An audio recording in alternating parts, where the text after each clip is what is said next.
chances that you get a super quality answer that's not surface level that early into the conversation is very low, because you have to think that first, the M to the R realistically shouldn't take you any Oh, more than like 5 minutes, like 5 to 7 minutes at max. So you're not going to get super deep within that time frame. Does that make okay. sense? Now, when you get Okay. to consequence, when you get to like consequence or like a genuine cost of inaction or like risk of the future, right? Then it's going to be like, okay, no, you actually have to contemplate what failure looks like, right? I need you to come to terms and understand this is what failure looks like, and you need to admit that. That's where you're going to constantly ask them, or if they say, I didn't raise my fucking hand. If they say something like, why does what not show in the depth chart? Because risk the future is the last R, right? Yeah. Why is the first R way deeper than the risk the future? Because I want you guys to get extremely specific on the core problem. In terms of specificity, when it comes to risk of the future, you can only get so specific in that phase without getting really fucking weird. So at the end of the day, I would say you want them to be, you want them to understand what happens, right? I could have just made it a big dip and it would just look kind of fucking weird. But at the end of the day,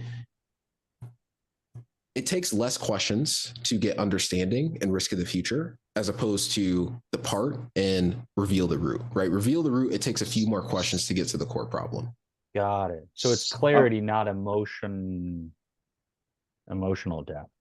not emotional depth, purely clarity. So the level of Okay. specificity that you want to go to is how the depth chart works. So if you see an outline the dream, it's the highest because you want to future pace them very, very hard. So when you get to risk of the future, you don't have to get like all granular and specific with them, but you just need them to understand a general cost, and they need to say that, right? If that's, oh, well, I'll be stuck. I won't have a relationship with my kids. I won't, like, it could be anything. All right. Yeah. But that core piece and then getting them to tie down again as to why is that not an option for you, and get them to fight against it, that's all you need right there. Like that's it. You don't have to get shit to the point where it's like, I'm gonna be fucking dying and my foot's gonna get chopped off and shit. Like it's not that type of thing. Okay. You just I want to like it when understand it's the that basic type of concept. thing. Yeah. you can you can you can get it. You can get it, but I'm No, no, just no, saying no, it's gonna no. it's gonna drag shit a little bit. So Yeah. yes. Okay. What were you gonna Sorry, say, just Drew?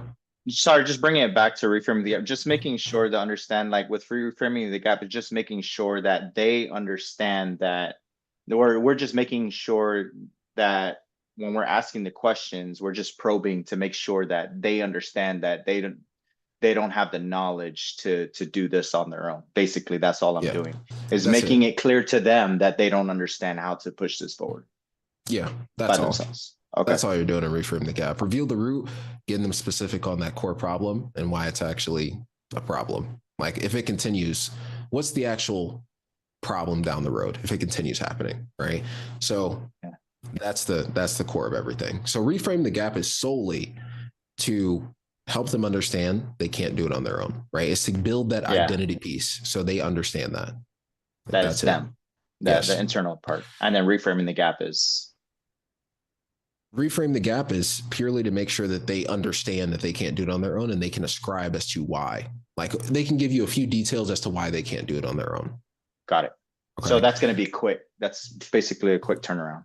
First, you're familiar with Yash's process, right? So Yeah, that logical piece, that's all logical. Okay. So you're yeah, just getting the logical pieces right there to. yeah. Real quick before you go, if anything I just said hit, you'll like what I'm about to tell you. There's a public leaderboard live right now where closers are racing to double their cash collected in 14 days. They get real trophies. Public ranks a $1,000 cash prize every month for the closer at the top. The math is simple. Take your last 14 days of cash collected and beat it. Closer doubling from 5K cash collected in the last 14 days to 10K. It's the same tier as a closer doubling from 50K to 100K. So you get the same trophy, the same recognition, and you're never in the wrong weight class because it's based off of your ability to grow. So it's free to join, it's free to learn, and it's free to start growing today. The link is in the description. Click join, and I will see you on the board.